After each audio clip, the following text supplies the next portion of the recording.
될 것 같고요. 네. 이 코로나19가 전 세계로 확산하면서 특히 미국과 중국에서는 백신 개발 이야기가 나오고 있는데요. 네. 그렇다고 해서 이 속도를 내고 있지만은 완성되기까지는 시간이 걸리기 때문에 네. 쉽게 지금 기대할 수도 없는 상황 아닐까요? 네, 그렇습니다. 예. 뭐 지금 어디서 임상시험 허가가 나서 예. 이제 개발이 시작된다고 하는데 신종 바이러스이기 때문에 신종이기 때문에 최소한 뭐 올 연말은 지나야지 그 가능성 여부가 좀 판단이 될 것 같습니다. 예. 지금으로서는 그런 어떤 백신이나 치료 제제가 확실한 게 없기 때문에 최대한 방역을 통해서 예. 그 환자 발생을 줄이고 발생한 환자의 중증도를 낮추는 방향으로 저희 방역 대책의 중심이 나아가야 된다 이렇게 생각을 합니다. 좀 좋은 말씀이시고요. 이런 것들 이상호 기자, 우리 정부가 일본에서 코로나19 관련해서 치료에 쓰이는 신종 인플루엔자 치료제 수입을 좀 검토한다는 이야기는 뭔가요? 네, 그렇습니다. 지금 예. 여러 가지 코로나19는 정확하게 이제 치료제가 아직 정확하게 나오진 않은 상태이고요. 각 나라에서 조금씩 다르게 연구와 함께 치료제를 지금 쓰고 있는 상황입니다.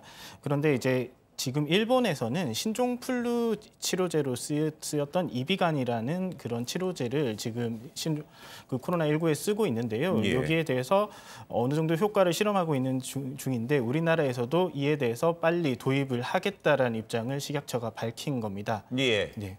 그래서 이같이 이제 뭔가 치료제에 대해서도 여러 가지 것들이 전 세계적으로 이제 논의가 되고 있는 상태인데요.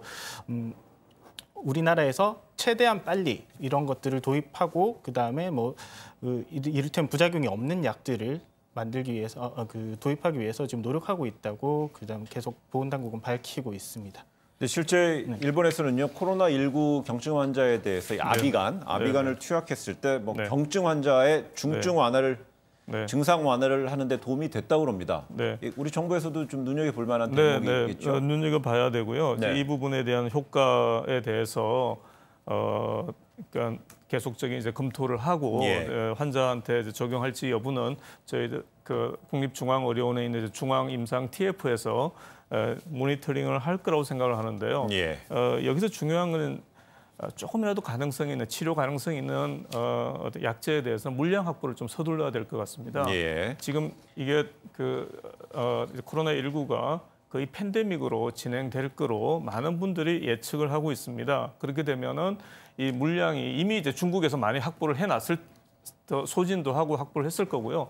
그다음에 이게 이제 팬데믹이 되고 이런 상황이 되면 이제 각국에서 이런 약제에 대한 이제 수요가 굉장히 늘어날 겁니다. 그래서 이제 우리나라 같이 좀 초기에 이렇게 집단 환자가 생긴 상황에서는 좀 더 서둘러서 물량 확보를 해야 되지 않을까 이렇게 생각을 합니다. 예, 알겠습니다. 이런 치료제 백신 얘기를 하면서요. 지금 일각에서는 이런 얘기가 있지 않습니까? 대한민국에서 지금 확진자의 어떤 통계 숫자가 특히 신천지 관련되는 인물들에 대해서는요. 확진자 수가 하루에 배가 된다고 그러지 않습니까? 이거에 대해서 일각에서는 대한민국의 지금 진단 키트 부분이 대량 투입이 되고 있는 어떤 진료 어떤 인프라 부분의 효과라는 얘기도 있고요.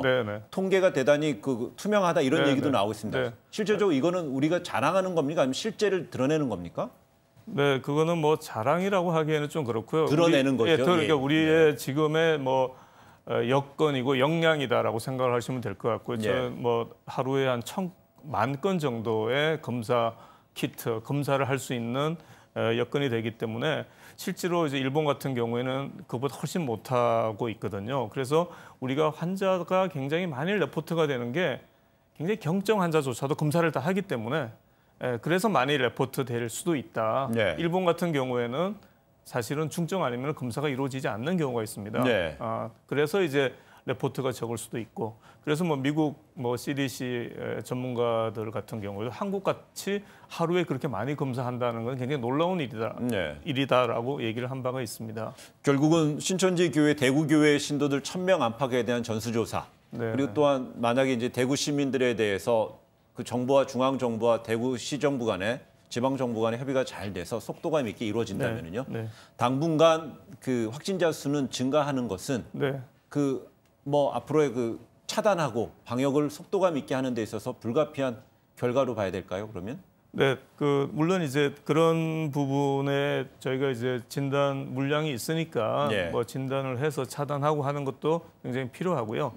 근데 지금 이게 이제 우리나라만의 이제 그 환자 집단 발생이 아니라 이태리에서도 생겼고 이란에서도 생겼고 이제 미국도 지금 많이 발생을 하고 있는 상황입니다.